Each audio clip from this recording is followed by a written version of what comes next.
अस्सलामु अलैकुम वरहमतुल्लाहि वबरकातुहू।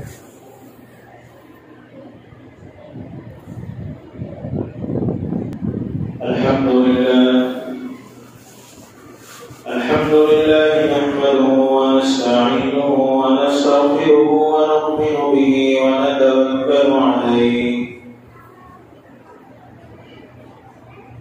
व नऊज़ु बिल्लाहि मिन शुरूरि अनफुसिना व मिन सय्यिआति अअमालिना।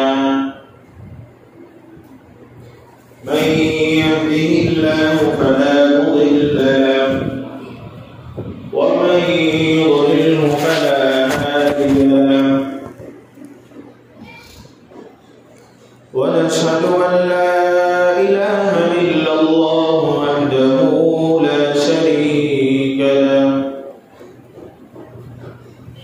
व नशहदु अन्ना सय्यिदना व नबिyyana व सय्यदना व मौलाना मुहम्मदन अब्दुहु व रसूलुहु। अम्मा बअद फअऊज़ु बिल्लाहि मिनश शैतानिर रजीम। बिस्मिल्लाहिर रहमानिर रहीम। व इन्नका लअला खुलुक़िन अज़ीम। व क़ाल फ़ी मक़ामिन आख़र व रफ़अना लका ज़िक्रक। सदक़ल्लाहुल अज़ीम। व क़ाल अन्नबिय्यु सल्लल्लाहु अलैहि वसल्लम अना ख़ातमुन नबिय्यीन ला नबिय्य बअदी औ कमा क़ाल अलैहि अस्सलातु वत्तस्लीम। अल्लाहुम्मा सल्लि अला मुहम्मद फ़ी अव्वल कलामिना। अल्लाहुम्मा सल्लि अला मुहम्मद फ़ी अवसत कलामिना। अल्लाहुम्मा सल्लि अला मुहम्मद फ़ी आखिर कलामिना। अल्लाहुम्मा अय्यिदना बितअयीदिक। अल्लाहुम्मा अय्यिदना बितअयीदिक। अल्लाहुम्मा अय्यिदना बितअयीदिक। मेरे मुहतरम बुजुर्गों और अजीज दोस्तों, उम्मत का अजीम सरमाया नौजवान मिल्लत,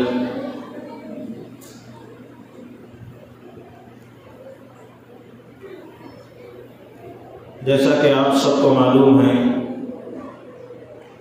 गुज़िश्ता जुमा अल्लाह के नबी अलैहिस्सलातु वस्सलाम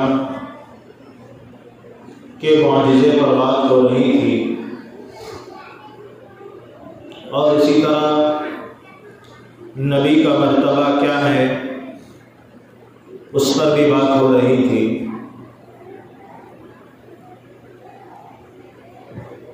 इंशाअल्लाह इस जुमा में भी नबी की शान और उनकी अज़मत, उनकी रफ़अत के बारे में बयान होगा।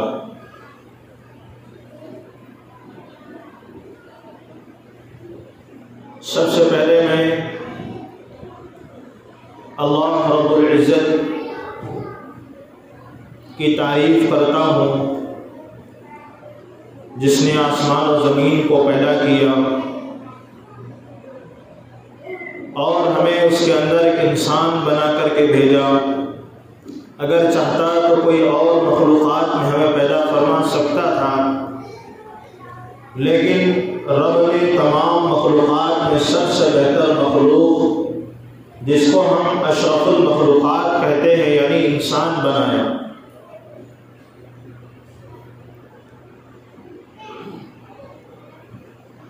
उसके बाद दरूद व सलाम हो मेरे और आपके आका हज़रत मोहम्मद रसूलुल्लाह सल्लल्लाहु अलैहि वसल्लम पर,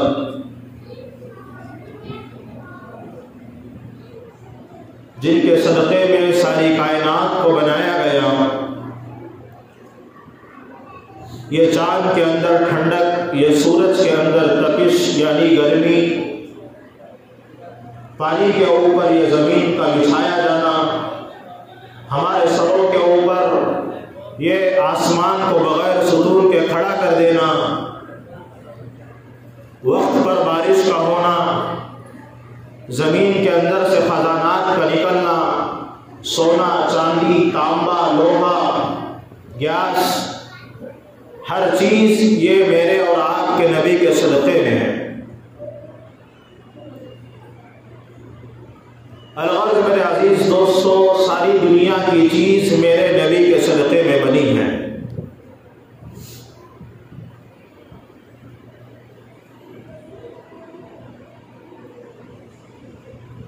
गुज़िश्ता जुमा, शायद इससे 4 जुमा पहले मैं आप लोगों को एक कौल सुनाया था हज़रत मुजद्दिद अल-ग़साली रहमतुल्लाह अलैह का। उस वक्त वो कौल पूरा मुकम्मल ना हो सका, वक्त जो है बिल्कुल ख़त्म पर था, इसलिए जो है उसको वहीं पर जो है बंद कर दिया गया था। उस कौल के ज़रिए से मैं आज के इस बयान की इब्तिदा करता हूँ। यानी नबी की सुन्नत की अहमियत अकादिर के अंदर किस कदर थी, सहाबा के ज़िंदगियों में नबी के तरीक़े को अपनाने का शौक़, जज्बा किस अंदाज का था। हज़रत मुजद्दिद अल-ग़साली रहमतुल्लाह अलैह फरमाते हैं, मैंने अपनी ज़िंदगी में तमाम सुन्नतों पर अमल किया है, जहाँ तक मुझसे हो सकता था मैंने नबी की सुन्नतों पर अमल किया है, लेकिन एक सुन्नत मुझसे रह गई है। पूछने वाले ने पूछा, हज़रत आप इतने बड़े आलिम हैं, आपसे वो कौन सी सुन्नत रह गई है? हज़रत मुजद्दिद अल-ग़साली रहमतुल्लाह अलैह फरमाने लगे, ओ गौर से सुनो, ओ मुसलमान गौर से सुनो, मेरी ज़िंदगी में मुझसे जहाँ तक हो सके मैं नबी की और सुन्नत पर अमल करता चला गया, लेकिन एक सुन्नत है जिस पर मैं अमल न कर सका। अल्लाह ने मुझे बेटी दी है लेकिन नवासा नहीं दिया। नबी के ज़माने का वाक़िया बताया। नबी के ज़माने में उस वक्त हज़रत हुसैन पैदा हुए थे। हज़रत हुसैन नबी के कंधों पर बैठा करते थे। एक मरतबा नबी के कंधे पर हज़रत हुसैन बैठे थे।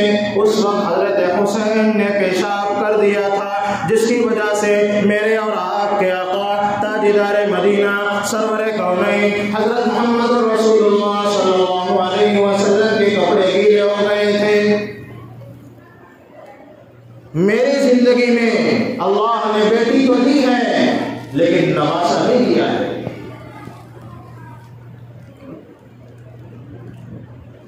अगर मुझे नवासा देगा तो मैं भी उसको अपने कंधे पर उठाऊंगा, वो भी मेरे ऊपर पेशाब करेगा, यही नबी की सुन्नत मेरी जिंदगी में अदा होगी। कहां तक सोच रखते थे हमारे अकाबिर नबी की सुन्नत का लिहाज।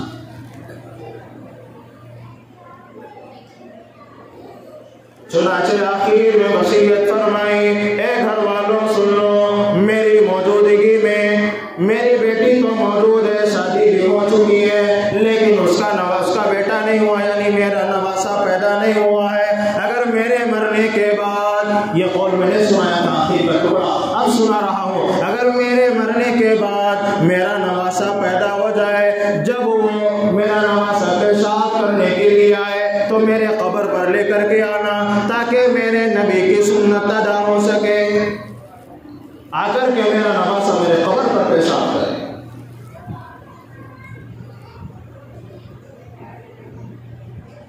ये जज्बा था नबी की सुन्नत को अदा करने का, ये शौक था नबी की सुन्नत को पूरा करने का, ये वलवला था नबी की सुन्नत को अपनाने का।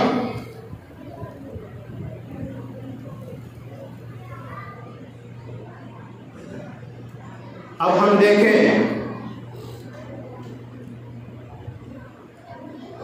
नबी की सुन्नत हमारी जिंदगी में कितनी है। हमें वही सुन्नतें याद हैं जो हमें अच्छी दिखती हैं। मीठा खाना नबी की सुन्नत है, ये अच्छे से याद है। और इसी तरह और भी बहुत सारी बातें हैं, बोलना मुनासिब नहीं है, लेकिन मैं एक वाक़या बताता हूँ जिसके ज़रिए से नबी के अखलाक हम सबको मालूम होते हैं। आपने वो वाक़या सुना है, अल्लाह के नबी अलैहिस्सलातु वस्सलाम के ज़माने में एक बूढ़ी हुआ करती थी। वो अल्लाह के नबी के सर मुबारक पर कचरा डाला करती थी। थोड़ा मिट्टी कचरा वगैरह सब जमा करके जब नबी अलैहिस्सलातु वस्सलाम उसके दरवाजे के पास से जाते थे, यानी गली के पास गुजरते थे, तो औरत नबी के सर पर कचरा डाला करती थी। नबी की सिफत, नबी की आदत ये थी कि कोई तकलीफ देता तो उसके चेहरे को भी ना देखते थे, यानी उसको शर्मिंदा ना करते थे कि मुझे फला आदमी तकलीफ दिया है। नबी ने वो औरत हर मरतबा कचरा डालती, नबी जो है अपना सर नीचे करके फौरन वहाँ से निकल जाया करते, देखते नहीं थे कि ये कौन मुझे सता रहा है।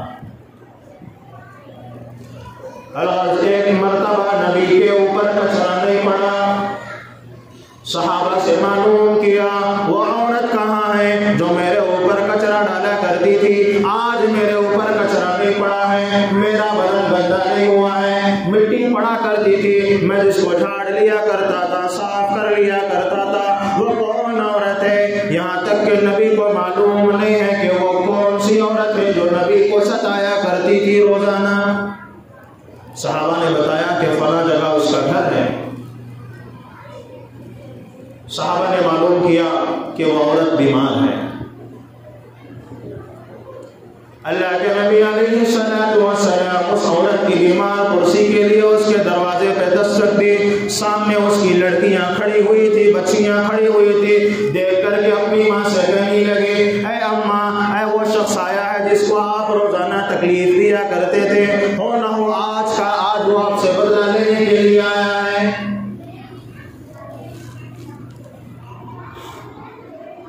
अल्लाह के नबी अलैहिस्सलातु वस्सलाम जब घर में दाखिल हुए, वो औरत लेटी हुई थी, ज़ईफ़ थी, बूढ़ी थी। नबी ने उसकी बीमार कुर्सी की, उसकी इयादत की, खैर खैरियत मालूम की।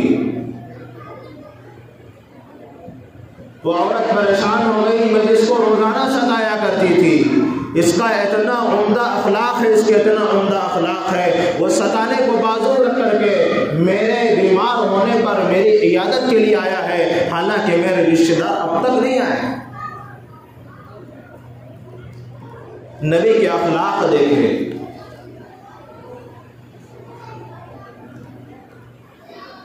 जब नबी अलैहिस्सलातु वस्सलाम उसकी बीमार कुर्सी कर चुके तो औरत फौरन खड़ी हो गई, कहने लगी, ऐ कमली वाले, कलमा पढ़ा के चले जाओ, अशहदु अल्ला इलाहा इल्लल्लाह व अशहदु अन्ना मुहम्मदन अब्दुहु व रसूलुहु। मेरे और आपके नबी के ये सिफात थे, मेरे और आपके नबी की ये सुन्नत थी, मेरे और आपके नबी के अखलाक थे, जिसको कुरान ने बयान फरमाया पारे नंबर 29 में, इन्नका लअला खुलुकिन अज़ीम।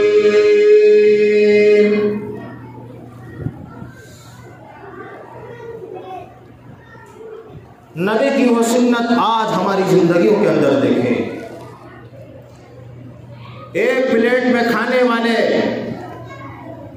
एक गाड़ी पर फिरने वाले, जब उसके अंदर एक बीमार पड़ता है, ना उसकी बीमार कुर्सी की जाती है, हर जगह दोनों साथ होते हैं, हर जगह तीनों साथ होते हैं, लेकिन जब बीमार पड़ता है कोई आदमी, तीसरा, चौथा या पहला, तो ये दोनों उसकी तरफ नहीं जाते। अल्लाह के नबी अलैहिस्सलातु वस्सलाम ने इरशाद फरमाया, मुसलमान के दूसरे मुसलमान पर 6 हुकूक है। एक और हदीस में फरमाया 5 हुकूक है।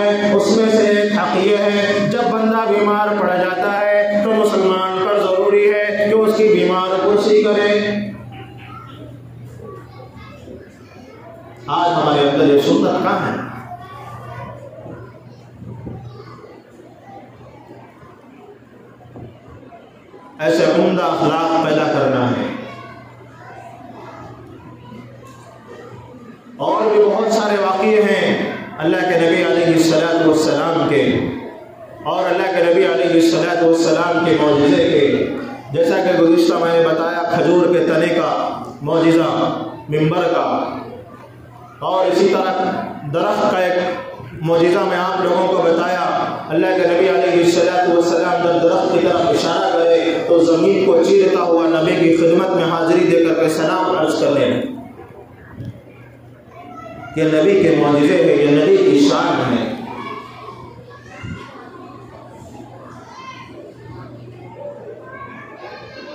हर आदमी की सीरत उसके पैदा होने से शुरू होती है और मरने तक उसकी सीरत बाकी रहती है। सवानी हयात जिसको कहते हैं।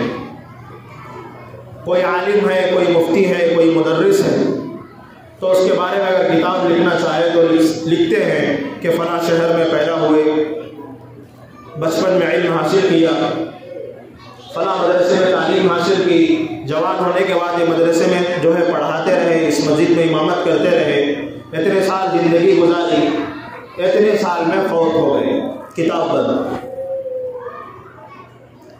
लेकिन मेरे और आपके आका ताजदार मदीना सरवर कौनैन हज़रत मोहम्मद रसूलुल्लाह सल्लल्लाहु अलैहि वसल्लम का तज़किरा, अल्लाह के नबी की सीरत वहाँ से शुरू नहीं होती जहाँ से पैदा हुए हैं, बल्कि आलम अरवाह से शुरू होती है। अल्लाह के नबी अलैहिस्सलातु वस्सलाम के पर्दा फरमाने तक ख़त्म नहीं होती, बल्कि जन्नत तक नबी का तज़किरा जाता है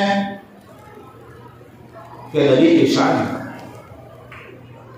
हज़रत आमिना फरमाती है रज़ियल्लाहु अन्हा, अल्लाह के नबी अलैहिस्सलातु वस्सलाम अभी पेट में पैदा नहीं हुए, मैं जिस पत्थर पर पैर रखती हूँ वो पत्थर मोम हो जाता है, मैं जिस दरख्त के पास जाती हूँ वो दरख्त मुझे झुककर के सलाम करते हैं, मैं जिस कुएं के पास जाती हूँ वो कुआं अपने ऊपर करके सामने आ जाया करता है।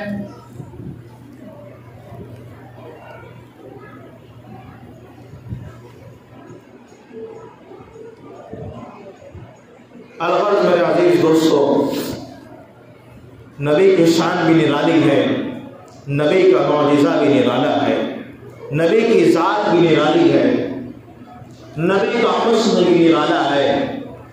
नबी की हर जिंदगी को सहाबा ने महफूज करके रखा है। इससे पहले शायद मैं आपको बताया था, फिर बता देता हूँ, नबी की दाढ़ी पे कितने सफ़ेद बाल थे, सहाबा ने उस सब को महफूज करके रखा है।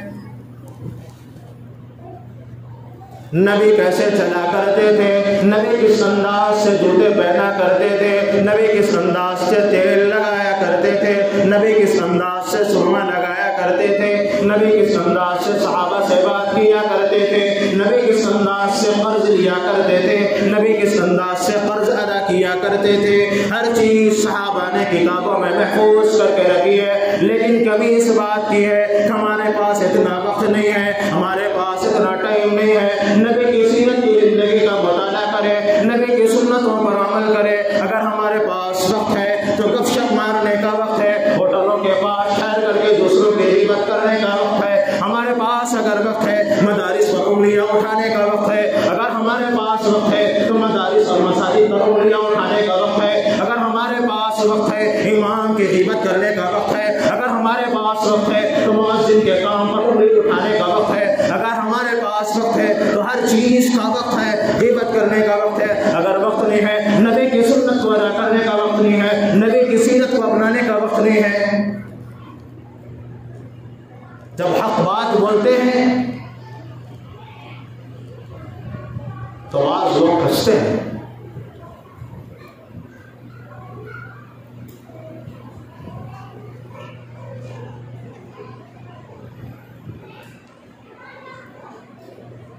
अलगर्ज़ मेरे अजीज दोस्तों, नबी की सीरत में, नबी की इत्तिबा में, नबी की ज़िंदगी को अपनाने में, सहाबा के नक्शे कदम पर चलने में हमारी कामयाबी है। अगर इनके नक्शे कदम से हटेंगे, नबी की सीरत को छोड़कर ज़िंदगी गुजारेंगे सहाबा की ज़िंदगी को छोड़कर ज़िंदगी गुजारेंगे, मेरे अजीज़ दोस्त, तो कामयाबी नहीं मिलेगी। उलाइका हुमुर राशिदून में हम दाखिल नहीं हो सकते, उलाइका हुमुल फाइजून में हम दाखिल नहीं हो सकते। एक वाक़िया मैं आपको बताता हूँ हज़रत उमर रज़ियल्लाहु अन्हु का। जो आदमी नबी की सीरत पर मुकम्मल तरीके से नबी की सीरत को अपनाता है, हर आदमी उसका ताबेदार होता है।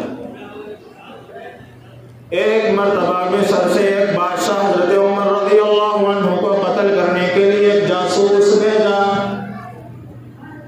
वो जासूस बहुत ही बड़ा चालाक था, शातिर था, बहुत ही ज़्यादा जो है सोच रखने वाला था।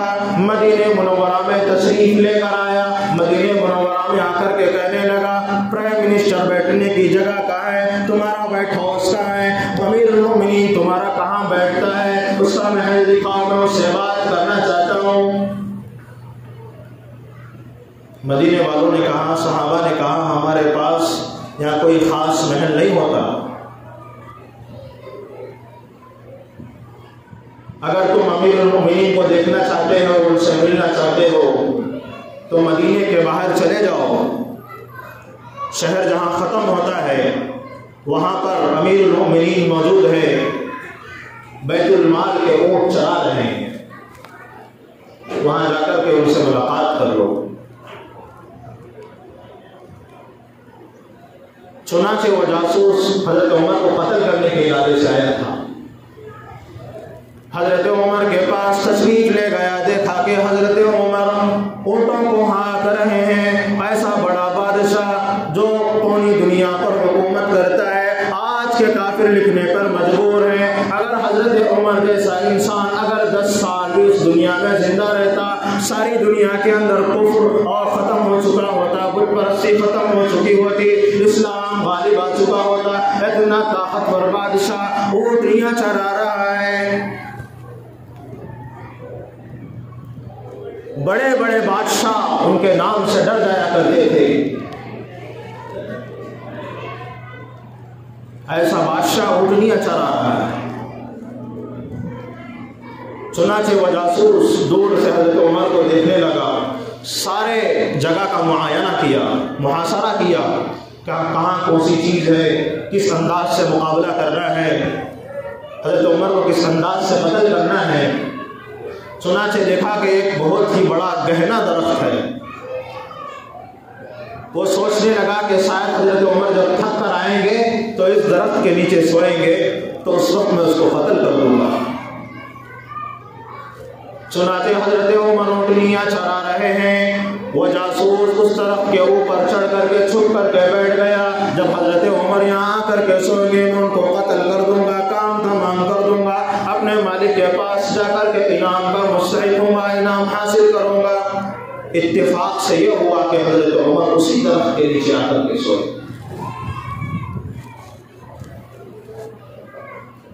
हज़रत उमर उस दरख्त के नीचे आए, जैसे ही सोने लगे, बाजू से एक दरिंदा निकल के आया जिसको हम शेर कहते हैं। ऊपर जो आदमी था जो हज़रत उमर को कत्ल करने के इरादे से आया था, जासूस था, वो और खुश हो गया। चलो जो मेरा काम करना था ये दरिंदा कर देगा, या शेर उनको चीर करके फाड़ करके खा लेगा। बहुत खुश हो गया वो आदमी।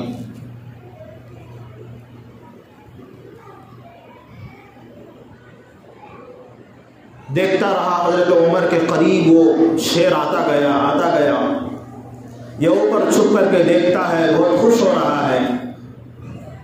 जैसे ही वो शेर हज़रत उमर के करीब पहुंचा, हज़रत उमर की आंखें लग चुकी थी, हज़रत उमर पर नींद का गलबा तारी हो चुका था। हज़रत उमर के पूरे जिस्म के इर्द गिर्द वो चक्कर लगाने लगा। जब तक हज़रत उमर नहीं उठे, अपनी आंख न खोली, हज़रत उमर नींद को दूर नहीं किया। वो शेर, वो दरिंदा जो चीर कर फाड़ कर खाने वाला है, हज़रत उमर के इर्द गिर्द फिरने लगा, अपनी ड्यूटी करने लगा। एक ईमान वाला जब नबी की सीरत में पूरा उतरता है खुदा की कसम चीर कर फाड़ कर खाने वाला, झपट कर खाने वाला परिंदा भी उस इंसान की इज्जत करता है, उस इंसान की हर बात को मानता है। चुनांचे हजरत उमर सोते रहे, बहुत देर हो गई, वो खुश होता रहा, लेकिन माजिरा ऊपर से देखता रहा कि अब खाएगा, जब खाएगा। देखने की नौबत ही नहीं आई, देखता गया। वो अल्लाह के हजरत उमर के जिस्म की हिफाजत करता रहा, चारों तरफ राउंड लगाता रहा, ड्यूटी करता रहा। बहुत देर हो गई तो हजरत उमर ने आंखें खोली, थकावट दूर हो गई। तो हजरत उमर की खिदमत में वो शेर सलाम अर्ज करने लगा, सलाम वालेकुम। हजरत उमर ने उसका सलाम का जवाब दिया। जैसे सलाम का जवाब देना था, वो शेर पतली गली से यानी उसका रास्ता पकड़कर निकल गया। जो आदमी ऊपर छुपा हुआ था, जासूस, जो हजरत उमर को कत्ल करने के इरादे से आया, फौरन ऊपर से छलांग लगाई, हजरत उमर के सामने खड़े हो गया, फरमाने लगा, मैं आपको कत्ल के इरादे से आया था, आपको खत्म करने के इरादे से आया। मैंने देखा आपकी जो बात है सारे इंसान मानते हैं, आपका दबदबा सारी दुनिया पे चलता है। मैंने आज अपनी आंखों से देखा है, शेर भी आपकी बात मानता है। पढ़ा दीजिए, अशहदु अल्ला इलाहा इल्लल्लाह व अशहदु अन्ना मुहम्मदन अब्दुहु व रसूलुहु। वो जो अल्लाह के नबी अलैहिस्सलातु वस्सलाम के पैगंबर, अल्लाह के नबी अलैहिस्सलातु वस्सलाम के सहाबी को कत्ल करने के इरादे से आया था, लेकिन इस्लाम कबूल करके गया। इस तरह नबी की सुन्नत को अपनाना है, नबी की जिंदगी को अपनाना है।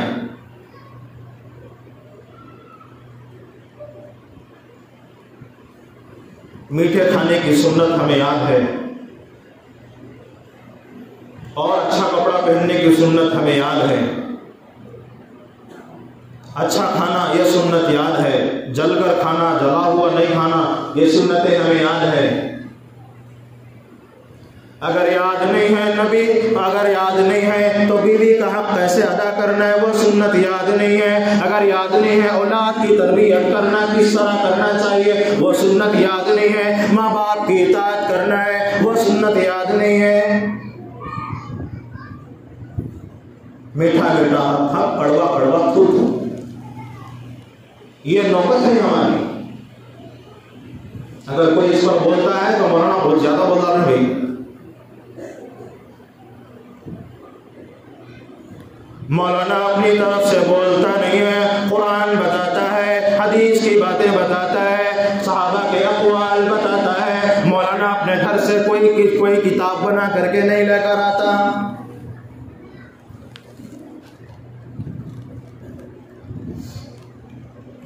अल्लाह के नबी अलैहिस्सलातु वस्सलाम ने इरशाद फरमाया, अल हक़्क़ु मुर्रुन, हक़ बात कड़वी हुआ करती है।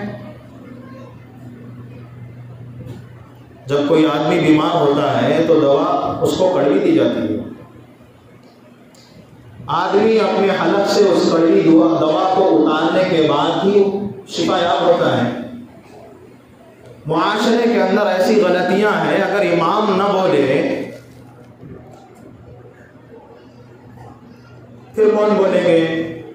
मुआशरे के अंदर जो गलतियां हैं उसको दूर कौन करेगा, उस पर कौन बात करेगा? क्या आपके पास कुरान आकर के बोलेगा, हदीस आकर के बोलेगी कि मुझ पर अमल करो? नहीं ना। जो 8 साल तक 18 साल तक अपने माँ बाप को छोड़ कर के गए हैं, वो आकर के आपको बताएंगे कि कुरान में यह है, हदीस में यह है, ये सुन्नत इस तरह अदा की जाती है, नमाज इस तरह पढ़ी जाती है। वही तो लोग बताएंगे आपको, हम सबको। एक और किस्सा याद आ रहा है, वक्त खत्म हो रहा है। इंशाअल्लाह आइंदा जुमा आप लोगों को जो है एक और वाक़िये से इब्तिदा करेंगे। अल्लाह तबारक व तआला हम सबको कही हुई बातों पर अमल करने की तौफीक नसीब फरमाए, हर सुन्नत नबी की अपनाने की तौफीक नसीब फरमाए। ऐसा ना बने कि जो अच्छी सुन्नतें हैं जो हमें पसंद आती है उसको अपना लिया, एक हदीस बता करके मैं अपनी बात ख़त्म करता हूँ। अल्लाह के नबी अलैहिस्सलातु वस्सलाम ने इरशाद फरमाया, आदमी उस वक्त तक कामिल मोमिन नहीं हो सकता जब तक उसके नज़दीक मेरी बात, मेरा कौल, मेरी सुन्नत उसके माँ से, उसके बाप से, तमाम दुनिया के लोगों से ज़्यादा मुझसे मोहब्बत करने वाला ना हो जाए।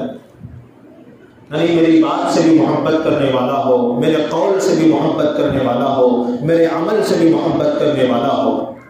अल्लाह के नबी ये नहीं फरमाया कि माँ से तुम जितना मोहब्बत करते हो मुझसे भी उतना मोहब्बत करो, ऐसा नहीं फरमाया, बल्कि उससे बढ़कर बताया। अल्लाह के नबी हमसे मोहब्बत तलब करते हैं। मोहब्बत भी अल्लाह की मखलूक है। क्या है मोहब्बत? क्या है? अल्लाह की मखलूक है। एक मिसाल लेकर बात ख़त्म करता हूँ, बातों में बात याद आ गई। मोहब्बत भी अल्लाह की मखलूक है। अगर मैं किसी से पूछूं, एक बड़े मियाँ से, मौज़न साहब से मैं पूछूं, क्या आप मुझसे मोहब्बत करते हैं? मौज़न साहब कहते हैं हाँ, मैं आपसे मोहब्बत करता हूँ। अगर मैं उनसे पूछूं 1992 में आप मुझसे क्यों मोहब्बत नहीं करते? उन्होंने बोलते दीवाने। तो 92 में खास नहीं आया, 94 में, 95 में पैदा हुआ सबक। 92 में तू खास नहीं, तो मैं तुझसे कहाँ से मोहब्बत करूँ? अब जिसके बच्चे हैं, जिनकी औलाद है, औलाद से मोहब्बत कब हुई? पैदा होने के बाद मोहब्बत होती है, होती नहीं होती? होती है, फितरी चीज़ है। अल्लाह के नबी दरमियान में एक बात और याद आ गई। अल्लाह के नबी की मोहब्बत जो है, अल्लाह के नबी पैदा होने से पहले से है। अल्लाह के नबी की जो मोहब्बत है, पैदा होने से पहले से अल्लाह के नबी की मोहब्बत है।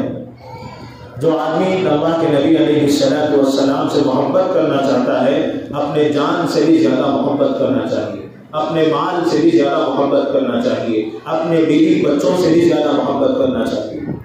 इसलिए अलगज़ मेरे अजीज़ दोस्तों, इंशाअल्लाह बात अधूरी हो रही है, आइंदा जब आप लोगों के सामने उसको पूरा किया जाएगा। अल्लाह तबारक व तआला से दुआ है कि अल्लाह तबारक व तआला हम सबको अल्लाह के नबी अलैहिस्सलातु वस्सलाम की सुन्नतों पर अमल करने की तौफीक नसीब फरमाए। व आखिर दावाना अल्हम्दुलिल्लाहि रब्बिल आलमीन। सुन्नतें पर